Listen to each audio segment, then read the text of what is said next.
तमाशाच्या फळावरती अशा 20-22 वर्षाची पोरगी जेव्हा नाचते ना, तिच्याकडे पाहून वयस्कर माणसं शिट्ट्या मारतात. वयस्कर माणसं खालून सांगतात वन्स मोर. तेव्हा असं दुःख वाटतं, अरे जी जगतजननी भवानी फळावरती नाचते ना, तिला हाऊस नाही. मी अशा 10-12 फळावरती नाचणाऱ्या मुलींची मुलाखत घेतली आहे. एक पोरगीची तर अशी मुलाखत घेतली होती पाबा महाराज, तिचं 2.5 महिन्याचं पोरग ज्या स्टेजवरती ती नाचत होती ना, त्या स्टेजला झोका बांधलेला होता, त्या स्टेजला. अरे हा एवढा साऊंड मध्ये जर एखादं पोरग रडलं ना, तर साऊंड समजू देत नाही, त्यांचा साऊंड कमी असतो का? ती पोरगी सांगायची, महाराज आतापर्यंत जो माणूस या फळापर्यंत आला ना, तर वाईट नजरेने आमच्याकडे पाहणार आला, पण आमचं दुःख विचारायला कोणीच नाही आला. म्हटलं बाई, आम्ही अशा मातीत उभे झालेलो, आम्ही अशा पद्धतीनं कीर्तनकार झालेलो आहे. आम्ही संस्थेत कीर्तनकार होण्यासाठी गेलो नाही ना, आमच्यावर ज्ञानोबरायांची ती कुठंतरी कृपा कमी झाली, कुठंतरी तुकोबरायांची कृपा कमी झाली. आम्ही वारकऱ्यांच्या बैठकीत, वारकऱ्यांच्या मंडळीत, संस्थेपर्यंत गेलो नाहीत, पण ज्ञानोबरायांच्या आशीर्वादाने, तुकोबरायांच्या आशीर्वादाने, 18 बगड साधूंच्या आशीर्वादाने नाही आम्हाला संस्थेपर्यंत जाता आलं. पण वारकरी संप्रदायाचं खांद्यावरती ओझं घेत असताना 15 वर्षापासून असे वागून गेलो की आमच्या वागण्यात वारकरी संप्रदायाला गालबोट लागू दिलं नाही. आम्ही एक एक क्षण दुःखाचा सुखाचा वेचत असताना, आम्ही सहज कीर्तनात आई सांगताना, पत्नी सांगताना, बहीण सांगताना सहज गांगरले जातो. तर एक दिवशी मोबाईलवरतीच असा विषय पाहिला की कस काय नाचत असतील या पोरी. त्याच आशेनं ज्यावेळेस त्या पोरीला प्रश्न विचारला, का ग नुकतं छातीपासनं पोरग तू दूर ठेवलं, झोक्यात ठेवलं, लगेच नाचताना दिसले. त्या मुलीनं सांगितलं होतं की आम्ही सावध असतो, पण आम्हाला बिन सावधाचं रूप घ्यावं लागतं. आम्हाला कळत नाही का? अहो तुमच्यासारख्यांची पोरं जर दिसतं झोक्यात रडतात, तर तुमच्या बाया धुणं पाणी करत नाही, लगेच जातात. पण महाराज, लोक आम्हाला स्टेजवरनं उतरल्यानंतर कोणी जगदंबा म्हणत असेल, पण याच देवीच्या रूपाला खडे मारणारे सुद्धा आपल्यातलेच असतात. आम्हाला खडे मारणारे असतात. आमचं पोरग आम्ही असं दूध पाजतो, असं झोक्यात टाकतो, आणि आमची लगेच नंबर लागला की आम्हाला फळावरती नाचायला यावं लागतं. आम्हाला माहिती काय दुःख होतं. जर यदा कदाचित पोरग झोपेतनं उठलं ना, ते डोळ्याला दिसतं, हातपाय हलवताना, रडताना, पण मंचावरनं सोडून जाता येत नाही, ही मैफिल सोडून जाता येत नाही. आमचं पोरग रडताना दिसतं, आम्ही सावध असतो, पण आम्हाला बेसावध पद्धतीनं ते सर्व हृदयात ठेवावं लागतं. होती ना ती एक लावणी, लाच धरा पाहुणं थोड्या जनाची मनाची, पोटासाठी नाचते मी परवा कुणाची. मी पोटासाठी, माझ्या गरिबीसाठी, नशिबाशी झगडत असताना, पण ज्या वेळेस नाचते ना, त्या नाचताना आम्हाला खडे मारणारे, डोळे मारणारे, शिट्ट्या मारणारे असतात. पण आम्ही आमचं असं काय पाप घेऊन आलेलो असतो की जो समाज आम्हाला एकविरा म्हणतो, जो समाज आम्हाला सरस्वती म्हणतो, जो समाज आम्हाला सप्तशृंगी म्हणतो, त्या समाजात आम्ही फळावर नसताना आम्हाला शिट्ट्या मारणारे, डोळे मारणारे, आमच्यावरती खडे मारणाऱ्यांमध्ये आम्ही आमचा बाप शोधतो की एखादा तर बापाचं हृदयाचं असेल, एखादाचा भाऊ असेल. म्हटलं भाई तुझं म्हणणं खरं आहे का? पण कधीच हा विचार आपण करत नाही. तमाशाच्या फळावर नाचणारी बाईला हाऊस नसते, तमाशाच्या स्टेजवर नाचणाऱ्या बाईची मजबुरी असते. पण जी मंडळी तमाशा पाहायला जाते त्यांना एक साकडं घालतो, नका खडा मारू दे, नका त्यांना डोळ्यांचे इशारे देऊ. काही काही त्यांच्या अंगाकडे पाहून चाडे करतात. असा कोणता माणूस सावध आहे, असा कोणता भाऊ सावध आहे की ज्या बाईला मी खडा मारतोय, ज्या बाईला मी डोळा मारतोय, ज्या बाईला शिट्टी मारतोय, अशीच माझी 3 नंबरची 4 नंबरची पोरगी आहे. अशीच माझी पोरगी दिसते असं कोणी ठरवलं? असं कोणाला वाटलं? ज्या दिवशी तमाशाच्या फळापर्यंत जाऊ आणि त्या नाचणाऱ्या पोरीमध्ये आपली पोरगी पाहू ना, त्या दिवशी म्हणून घ्यायचं पडोन या गेली झोप. हो, ते पाप आडते, माझं जे पाप होतं ते सर्व चाललं गेलं. मी तमाशात नाचणाऱ्या पोरीला जगदंबा म्हणून पाहिलं, मी सरस्वती आई भवानी म्हणून पाहिलं. त्या दिवशी आपलं पाप धुतलं जाईल. 1000 पटीत नाही तर बसणाऱ्या प्रत्येक माणसाला सांगेल की जो माणूस घरामध्ये आज जे तरणेबाण पोरत ना, माझा वेळ संपली महाराज. बरीच पोरं बरीच माणसं आईशी बोलत नाही घरात, बापाशी बोलत नाही घरात. आत्ताच मागच्या महिन्यात श्रावण महिन्यात पोळा गेला. चाळीसगाव परिसरात आमचा एक मित्र आहे. कोरोनात त्याचे वडील वारल्यानंतर त्याच्या पत्नीचं आणि आईचं अजिबात जमत नव्हतं. त्याच्या आईनं सावध होऊन मुलाला जवळ बसवलं पत्नी बाहेर गेल्यानंतर की दादा बर भाऊ बन किंवा रोज गरमेन कटकट वज गरणा बैर आवाज जाय बटी दुनिया आपला घरकडे दकस तू दाखल पण पैन बटी जग दुनिया मा नाकलायसन फिरणारा माणूस आहे. तुला देखील बटा जण सल्लाल्यावाले तर पण हाय आपलीच घरमातली कटकट ना पायरे लोकेसले चुंग्या चाव्याला जागा होई. देख जर पोटले पोर उनी ना तर ती एक रोज चालणी जात आणि पोटे पोऱ्या उन्हा तर एक रोज तो वाला रास. एक पोऱ्यान मायले लाज बी राहत नाही, एक पोऱ्यान मायले व्याज बी राहत नाही. दादा एकच काम करा, रोज ना तमाशा पायरे, रोज ने बानगडीस ना पायरे. तू राहता घर माराय, मी दुसरा घर मारास. तू नको घर सोडू. म्हणे आई तू काय बोलते समजतंय का तुला? म्हणे भाऊ म्हणा रामराज्य नाही, म्हणे सत्ता नाही. तू जरी मन पोटना गोयावशी तुला रात दिन हृदय मग मी दिसू, पण तुले माय आणि बाई सांभाळताना हाई सरकश आहे. जर तू माई माझी गुताडशी तर हाई उभा संसार सोडी चालणी जाई, आणि हाई जर उभा संसार सोडी चालणी गई मी नवरा मरेल्यानंतर जे रानमूनपणामा वागणू बटा जग दुनियाला हसू ही जाई की हाई बाई एकच काम करत बाई इले पोटना पोऱ्यानी बाई ऊत गरमा सईन वहिनी नाही. मला आज लगून बाया कोणी उडीद न पिठी चारस, कोणी बोगन असले बुन लावाली चारस बटी गलीमा सत्ता म्हणी आहे अशी नाशी म्हणे झाकेल मुठ 1.25 लाख नाही राहू दे, मी दुसरा गली मारासू. मुलाने सहज ऐकून घेतलं चालेल आई राय. पण जसा आता पोळा आला, आपण शेतकरी माणसं आहेत, आपला पोळा आला म्हणजे आपल्या घरात पुरण टाकलंच जातं.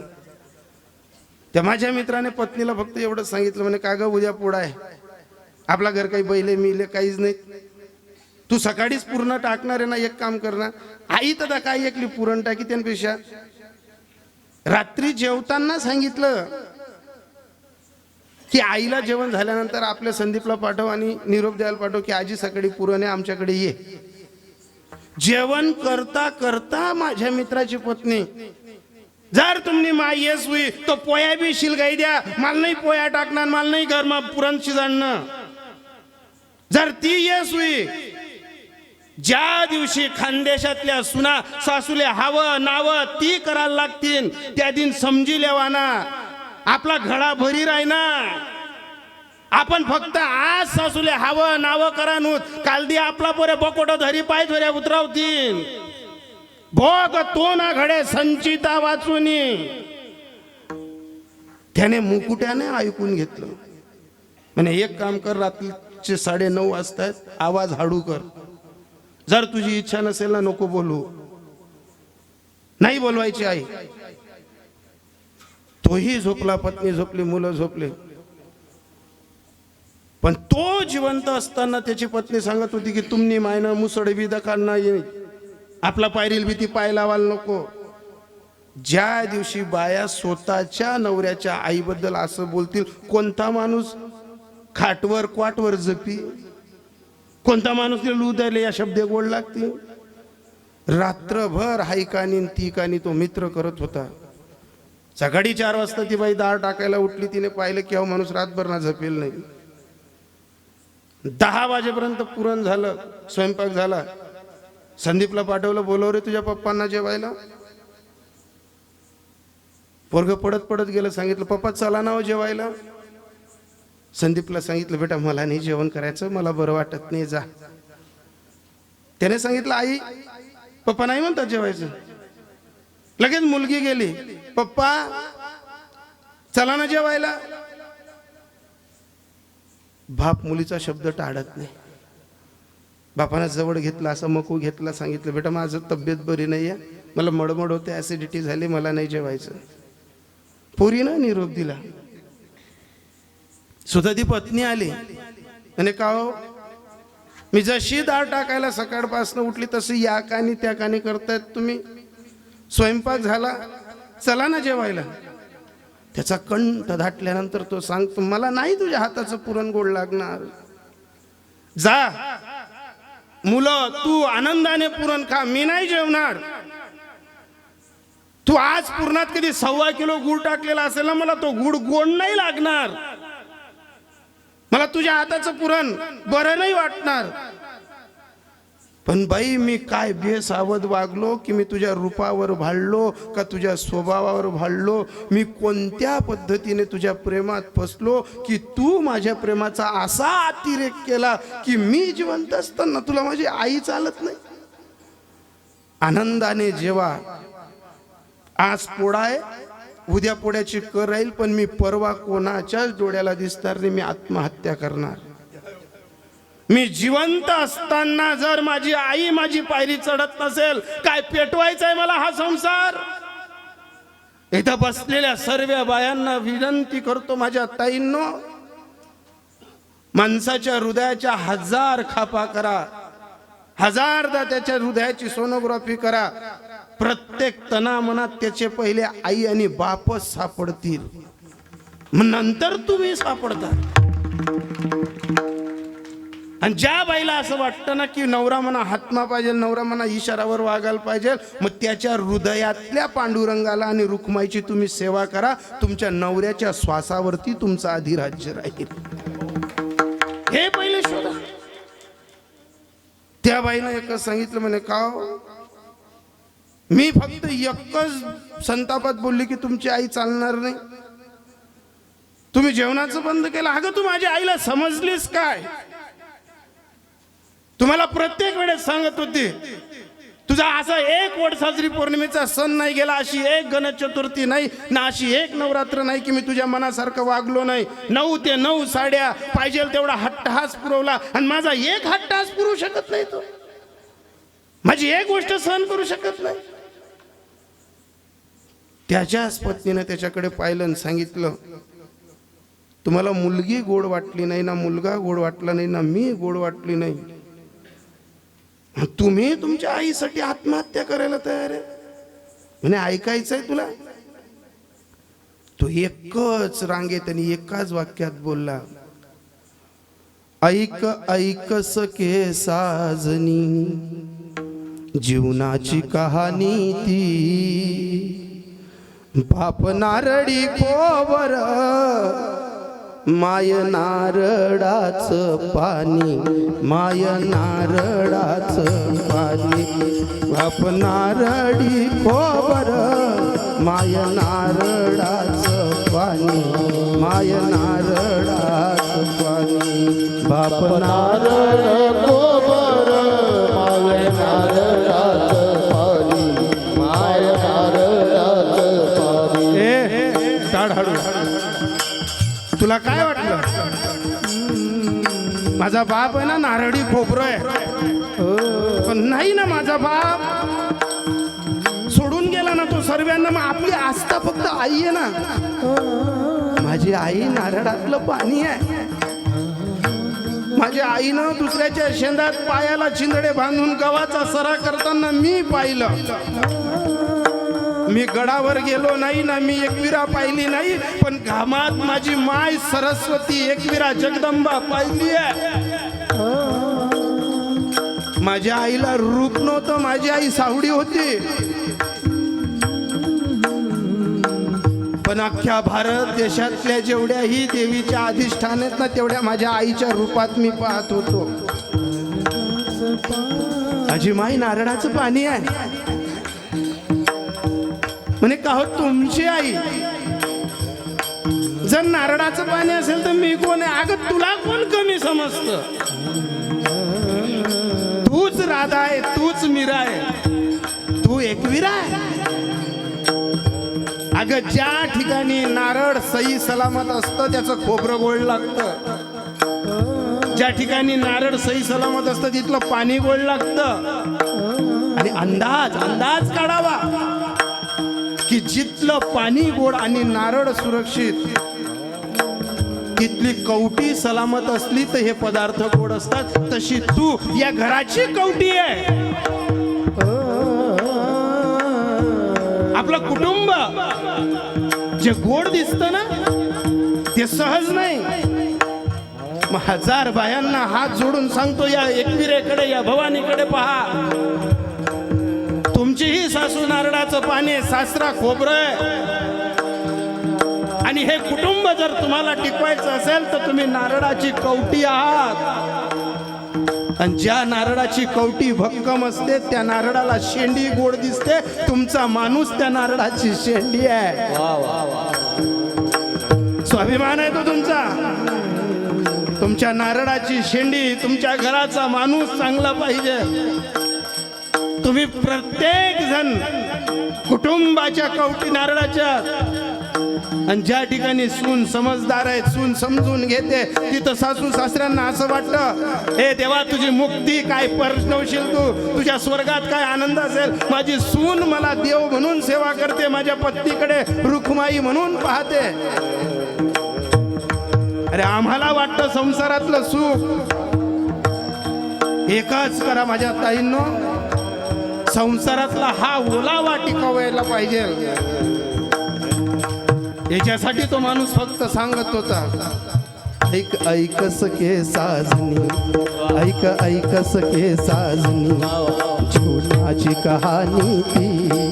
ऐक ऐक सखे साजनी, ऐक ऐक सखे साजनी, जीवनाची कहाणी ती. माय नारळी खोबर, बाप नारळाचं पाणी, बाप नारळी खोबर, माय नारळा. ज्या दिवशी हे समजलं त्या दिवशी आपल्यावर सद्गुरूची कृपा झाली. असा ओलावा प्राप्त झाला की तुकोबाराय शेवटच्या प्रमाणात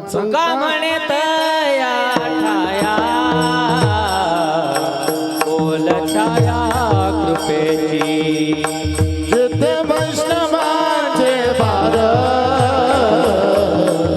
जय जयकार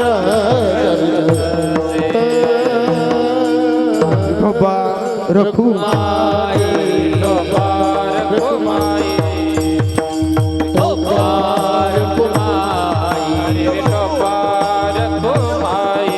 नामदेव बापू या, नामदेव बापू. टोपार कुमार, टोपार कुमाई, टोपार कुमाई, टोपार कुमाई, टोपार कुमाई, टोपार कुमाई, टोपार कुमाई, टोपार कुमाई, टोपार कुमाई, टोपार कुमाई, टोपार कुमाई, टोपार कुमाई, टोपार कुमाई, हरि टोपार कुमाई, टोपार कुमाई, हरि टोपार कुमाई, टोपार कुमाई, टोपार कुमाई, हरि टोपार कुमाई, टोपार कुमाई, टोपार कुमाई, टोपार कुमाई, टोपार